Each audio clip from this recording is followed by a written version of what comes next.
이번 주에 저희 장인 어른과 장모님을 모시고 남산에 올랐습니다. 부모님들이 너무 좋아하시더라고요. 그 모습을 바라보면서 오랜만에 모처럼 사위 노릇을 한 것 같아서 저도 참 뿌듯하고 마음이 기뻤습니다. 서울타워 올라가신 분들은 알겠지만 저도 처음 보는 장면이 펼쳐지더라고요. 거기 입구 양옆으로 사랑의 자물쇠들, 화면으로 보이시나요? 네. 이 연인들이 걸어둔 이 사랑의 자물쇠가 보도 옆으로 가득했습니다. 서로의 사랑을 확인하는 그러한 의식이죠. 그래서 그 자물쇠를 잠그고 그 열쇠는 멀리 던져버리는 것이죠. 서로 사랑하는 사람들은 이렇게 서로가 사랑하는 증거를 영원히 남기고 싶어 합니다. 그렇게 해서라도 서로의 사랑을 증명하고 싶은 것이죠. 제가 그 자물쇠 사이를 지나가면서 좀 삐딱한 생각이 들었습니다. 저 수많은 자물쇠 중에서 결실을 본 것, 영원한 것은 몇 퍼센트가 될까? 그냥 그런 생각이 스쳐 지나갔습니다. 예수님께서는 모든 계명 중에 가장 으뜸이 되는 것이 무엇입니까? 라는 그 서기관의 질문을 받은 적이 있습니다. 그때 첫째는 하나님을 사랑하는 것이고 둘째는 이웃을 사랑하는 것이다 라고 말씀하셨습니다. 우리가 하나님을 사랑하고 또 이웃을 사랑하는 것, 그것을 어떻게 증명할 수 있을까요? 오늘 이 질문에 대한 답을 우리가 함께 찾아가며 은혜를 나누고자 합니다. 누가복음 10장 25절에서 27절 같이 읽겠습니다. 어떤 율법 교사가 일어나 예수를 시험하여 이르되 선생님 내가 무엇을 하여야 영생을 얻으리이까? 예수께서 이르시되 율법에 무엇이라 기록되었으며 내가 어떻게 읽느냐? 대답하여 이르되 내 마음을 다하며 목숨을 다하며 힘을 다하며 뜻을 다하여 주 너의 하나님을 사랑하고 또한 내 이웃을 내 자신같이 사랑하라 하였나이다. 율법 교사는 예수님께 질문하죠. 내가 무엇을 해야 영생을 얻겠습니까? 이 율법 교사는 정말 그것에 관심이 있어서라기보다는 예수님을 시험해 보고 싶어서 그런 질문을 던진 것입니다. 이에 예수님은 율법에 어떻게 기록되었느냐라고 그 율법 교사에게 되묻습니다. 율법 교사는 이거를 달달 외웠던 것 같아요. 아주 자신 있게 대답합니다. 내 마음을 다하며 목숨을 다하며 힘을 다하여 내 하나님 여호와를 사랑하라 하였나이다. 이렇게 자신 있게 대답합니다. 율법 교사는 그야말로 율법을, 말씀을 통달하고 있는 그런 사람입니다. 그가 613개의 그 계명 중에서 가장 으뜸이 되는 계명으로 이 하나님 사랑과 이웃 사랑, 이 두 가지를 뽑은 것입니다. 예수님이 말씀하신 것과 동일한 것이죠. 이에 예수님이 너의 대답이 옳다. 이를 행하라. 그러면 살 것이다. 그렇게 답을 주셨습니다. 자, 그런데 율법교사는 한 가지 질문을 더 합니다. 누가복음 10장 29절 읽겠습니다. 그 사람이 자기를 옳게 보이려고 예수께 여짜오되 그러면 내 이웃이 누구니까? 자, 여기에 분명히 의도를 가진 질문임을 알 수 있습니다. 자기를 옳게 보이려고, 자기를 드러내고 싶어서 한 질문이었습니다. 이 율법 교사는 왜 이웃이 누구인지 질문했을까요? 그가 이웃이 누구인지 몰라서 한 질문이 아니었습니다.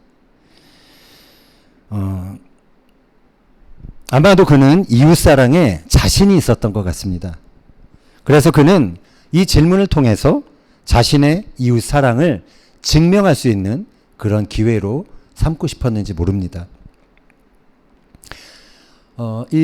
누가복음은 헬라어로 쓰여 있지만 여기서 이웃은 히브리어로 레아입니다. 레아. 그런데 유대인들은 이웃하면은 그냥 아무나 그 이웃의 범주에 들어가는 것이 아닙니다. 이웃에 해당하는 사람들은 동반자나 동료나 또 친척이나 가까운 친구들, 그런 사람들이 이웃에 해당되는 것이죠. 율법 교사의 이웃 개념에는 분명히 이러한 사람들이 해당되었고, 당시 유대인들이 정말 원수처럼 그리고 무시했던 사마리아 사람들이나 이방인들은 그들의 이웃에는 제외되어 있었던 것입니다. 율법 교사에게 사마리아인들이나 이방인들은 그들의 이웃이라는 경계 밖에 있었던 그런 사람들인 것입니다. 예수님은 이 율법 교사의 질문에서 이 사람이 착각하고 있는 것, 그것을 간파하신 것 같습니다. 그래서 다른 어떠한 이야기보다는 한 가지 비유를 말씀하십니다. 우리가 잘 알고 있는 선한 사마리아인의 비유입니다.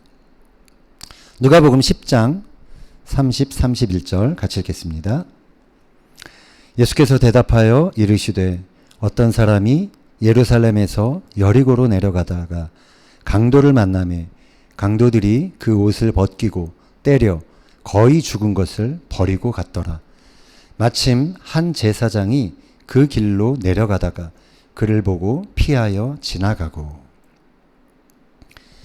여기에 한 제사장이 나옵니다. 이 사람이 왜 강도 만나서 거의 죽어가는 사람을 보고도 그냥 지나쳤을까요?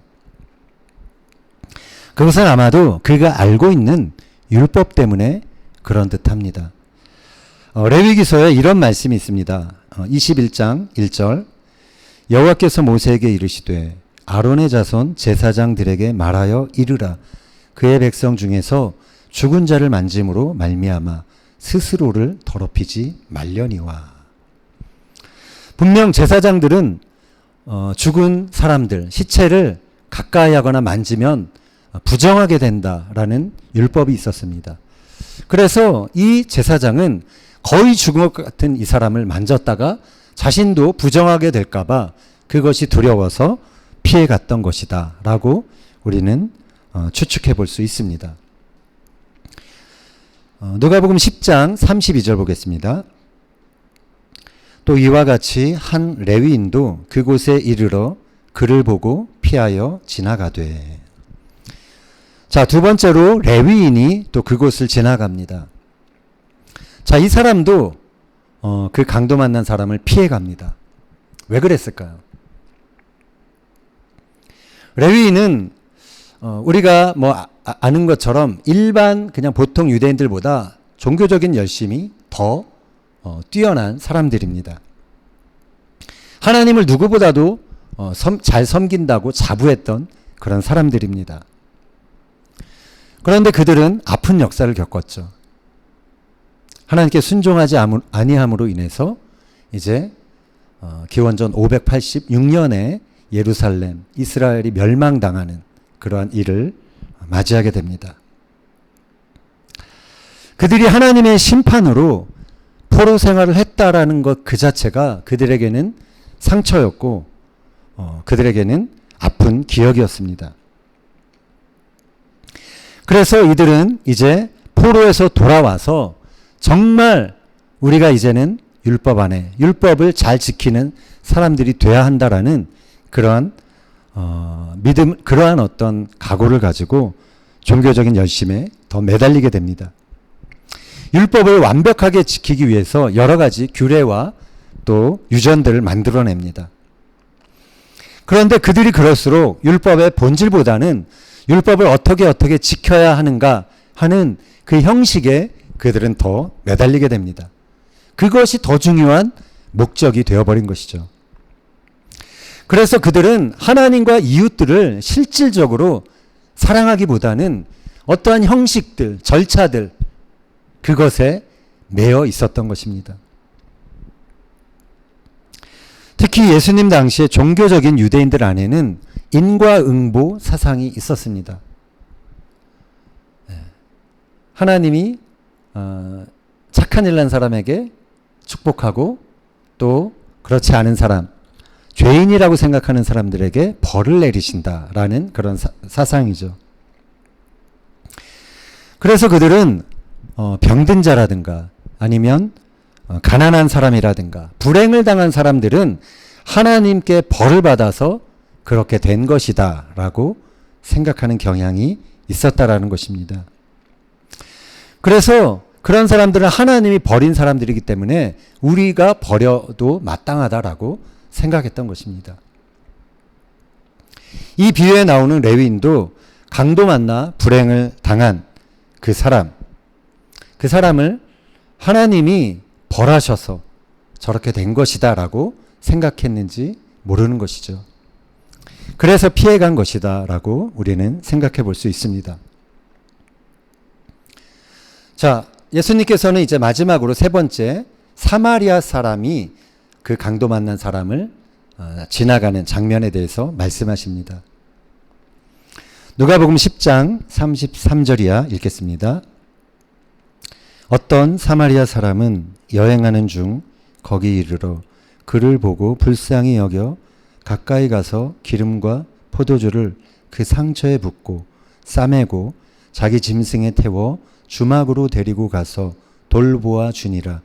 그 이튿날 그가 주막 주인에게 데나리온 2를 내어주며 이르되 이 사람을 돌보아 주라. 비용이 더 들면 내가 돌아올 때에 갚으리라 하였으니 내 생각에는 이 세 사람 중에 누가 강도 만난 자의 이웃이 되겠느냐. 자, 이 질문에 율법 교사는 자비를 베푼 자입니다 라고 대답을 합니다. 이에 예수님께서 가서 너도 이와 같이 하라 이렇게 말씀을 하십니다. 처음 율법 교사는 내 이웃이 누구입니까? 라는 질문을 했습니다. 그런데 예수님은 이 질문을 바꿔서 누가 이 강도 만난 자의 이웃이냐라고 그렇게 되물으셨습니다. 강도 만난 자의 입장에서 그 사람이 느끼기에 누가 이웃으로 그 사람이 받아들이겠느냐, 생각하겠느냐, 그렇게 바꿔서 질문을 하신 것이죠. 당연히 그를 따뜻하게 보살펴준 사마리아 사람, 그 사람이 강도 만난 자에게는, 그 사람에게는 이웃이 되는 것입니다. 자, 이것은 당시 유대인들에게는 너무나 충격적인 결론이었습니다. 자신들이 적으로 여기고 원수로 여기고 정말 무시했던 사마리아 사람이 이 강도 만난 사람의 이웃이다라는 것은 너무도 충격적인 그러한 결론이었던 것입니다. 율법 교사는 자신이 정한 이웃의 범위 안에서 이웃 사랑에 대해서 자신이 있었던 그런 사람이었습니다. 그러나 그것은 그의 잘못된 율법의 경계 안에서 그냥 갇혀있는 지극히 제한된 사랑에 불과했던 것입니다. 예수님은 내가 사랑할 수 있는 사람들만 이웃이 되는 그들이 쳐놓은 울타리를 걷어내기 원하셨던 것입니다. 그리고 그 울타리 밖에 있는 원수를 향해서도 이웃으로 초대하기를 원하셨던 것입니다. 예수님에겐 그 유대인들이 쳐놓은 그러한 경계의 울타리가 없으셨습니다. 그래서 예수님은 평소에도 그 유대인들이 경계를 지어놓은 그 울타리 밖에 있는 사람들, 죄인들이나 세리들이나 창녀들이나 병든 사람들이나 이런 사람들의 친구가 되셨던 것입니다. 이번 주 토라 포션에는 유대인들이 가장 중요하게 생각하는 성경 구절이 나옵니다. 여러분 그게 뭔지 아세요? 여러분들도 들어보셨음직한 말씀이죠. 쉐마의 말씀입니다.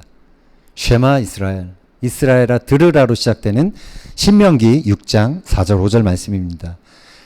같이 한번 읽어보겠습니다. 이스라엘아 들으라. 우리 하나님 여호와는 오직 유일한 여호와이시니 너는 마음을 다하고 뜻을 다하고 힘을 다하여 내 하나님 여호와를 사랑하라. 쉐마로 시작되는 이 말씀은 유대인들이 태어나서 가장 먼저 외우는 말씀입니다. 그리고 그들이 죽을 때 가장 마지막으로 암송하는 기도문인 것입니다. 예수님은 모든 계명 중에 첫째가 무엇이냐라는 서기관의 질문에 이렇게 답을 하시죠. 마가복음 12장 29절 읽겠습니다. 첫째는 이것이니 이스라엘아 들으라. 주 곧 우리 하나님은 유일한 주시라. 내 마음을 다하고 목숨을 다하고 뜻을 다하고 힘을 다하여 주 너의 하나님을 사랑하라 하신 것이요. 둘째는 이것이니 내 이웃을 내 자신과 같이 사랑하라 하신 것이라. 이보다 더 큰 계명이 없느니라. 아멘. 예수님은 처음 부분에서 그 쉐마의 말씀을, 신명기에 나오는 쉐마의 말씀을 인용하셨습니다. 오직 하나님을 전심으로 사랑하라라는 그 명령을 가장 으뜸되는 계명이라고 말씀하셨습니다. 자, 그런데 예수님은 거기에다가 레위기서에 나오는 말씀을 더하셨습니다. 레위기서 19장 18절 읽겠습니다. 원수를 갚지 말며 동포를 원망하지 말며 내 이웃 사랑하기를 내 자신과 같이 사랑하라. 나는 여호와이니라. 첫 번째 되는 계명이 무엇이냐는 질문에 그냥 한 가지 계명만 말씀해 주신 것이 아니라 이웃을 사랑하라라는 이 두 번째 중요한 계명까지 같이 붙여서 이것이 가장 큰 계명이다라고 말씀하신 것입니다. 예수님께서 왜 이 하나님 사랑만이 아니라 이웃 사랑도 덧붙여서 가장 큰 계명이다라고 말씀을 하셨을까요? 그것은 하나님을 사랑하는 것이 이웃을 사랑하는 것으로 증명되기 때문이다라고 우리가 생각할 수 있는 것입니다. 아무리 하나님을 위한 종교적인 열심이 대단하다 해도 우리 옆에 있는 사람들, 우리 옆에 있는 이웃들이 나에게서 사랑을 못 느낀다면 그 사랑은 온전하지 않은 것입니다. 우리의 이웃은 우리가 얼마나 종교적인 열심을 갖고 있는지, 우리가 얼마나 교회 활동을 열심히 하는지, 우리가 얼마나 헌금을 많이 내는지, 그것에 관심이 없는 것입니다. 그들은 그들에게 전해지는 우리의 사랑을 통해서 우리가 갖고 있는 하나님의 사랑이 얼마나 순전한 것인지 그들은 평가하는 것입니다. 저는 오늘 말씀을 준비하면서 제가 오늘 누가복음에 나오는 율법 교사와 같은 사람은 아닌지 돌아보는 시간을 갖게 되었습니다. 이 율법 교사처럼 내가 정한 그러한 이웃의 범위 안에서 나는 사랑하면서 그냥 만족하고 그것으로 하나님을 사랑한다, 이웃을 사랑한다, 자부하며 살지는 않았는지 돌아보게 되었습니다. 이번에 남산을 갑자기 가게 되었는데요. 근데 그 장인어른 장모님께서 두고두고 지금 간지 한 3일 전에 갔는데 두고두고 좋았다고 그렇게 말씀을 하시더라고요.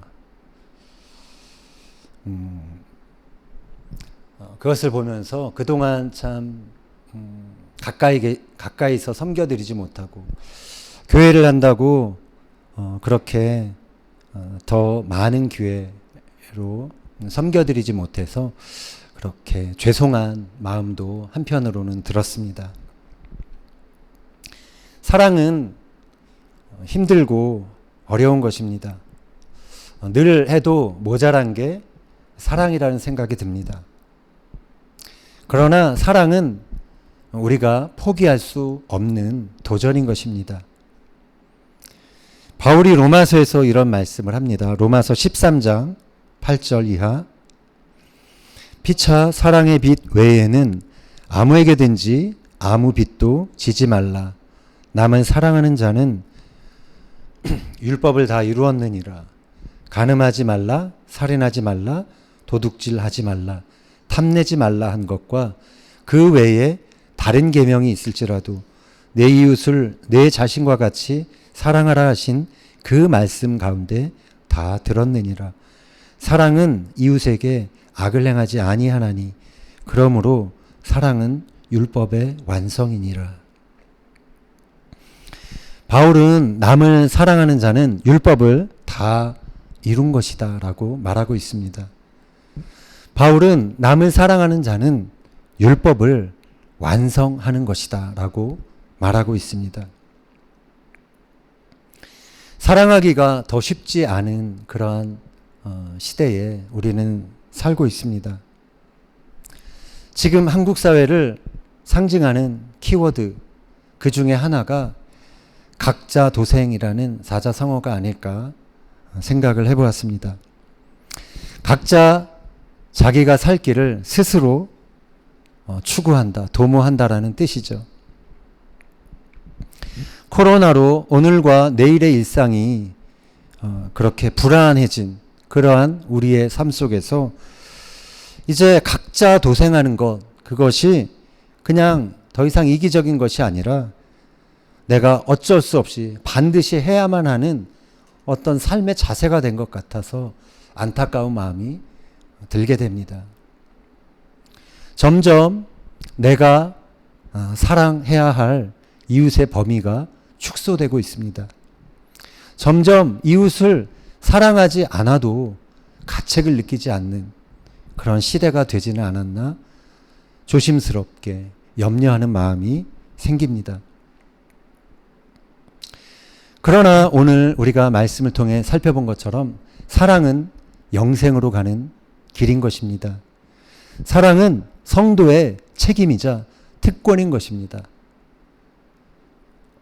우리는 이웃을 사랑함으로 우리가 하나님을 사랑한다라는 것을 증명할 수 있는 것입니다. 오늘은 요한일서 말씀을 함께 우리 좀 큰 목소리로 낭송하면서 말씀을 맺고자 합니다. 요한일서 4장 7절부터 12절까지입니다. 시작. 사랑하는 자들아, 우리가 서로 사랑하자. 사랑은 하나님께 속한 것이니 사랑하는 자마다 하나님으로부터 나서 하나님을 알고 사랑하지 아니하는 자는 하나님을 알지 못하나니 이는 하나님은 사랑이심이라. 하나님의 사랑이 우리에게 이렇게 나타난 바 되었으니 하나님이 자기의 독생자를 세상에 보내심은 그로 말미암아 우리를 살리려 하심이라. 사랑은 여기 있으니 우리가 하나님을 사랑한 것이 아니요 하나님이 우리를 사랑하사 우리 죄를 속하기 위하여 화목제물로 그 아들을 보내셨음이라.